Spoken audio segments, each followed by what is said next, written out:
नमस्कार, मी निलेश नारखेडे, स्वाभिमानी शेतकरी संघटना युवक जिल्हाध्यक्ष बुलढाणा। बुलढाणा जिल्ह्यासहित मलकापूर नांदुरा तालुक्यामध्ये गेल्या 2-3 दिवसापासून अति मुसळधार पाऊस सुरू आहे।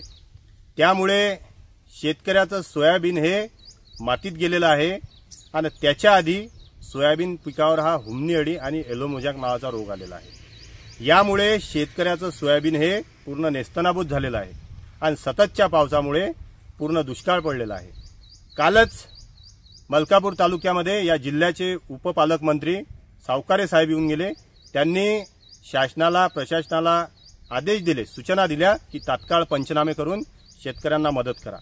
शेतकऱ्याच्या तोंडाला पानं पुसायचे कामं करू नका। जे काही आहे तुम्ही आदेश दिलेले आहे तुमच्या कृषी सहायकांना, तलाठ्यांना आणि ग्रामसेवकांना तात्काळ योग्य पद्धतीने प्रत्येक शेतकऱ्याचा पंचनामा व्हायला पाहिजे। शेतकऱ्यांनी जबाबदारीने आपल्या तलाठ्याला, कृषी सहायकाला आणि ग्रामसेवकाला शेतात नेऊन त्यांचा पंचनामा करा।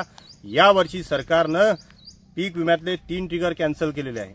त्यामुळे आपण जबाबदारीने आपल्या पिकाचे सर्वे करून घ्या आणि हा सर्वे करून हा अहवाल वर गेल्यानंतर आपल्याला योग्य ती मदत मिळायला पाहिजे। सावकारे साहेब काल येऊन गेले।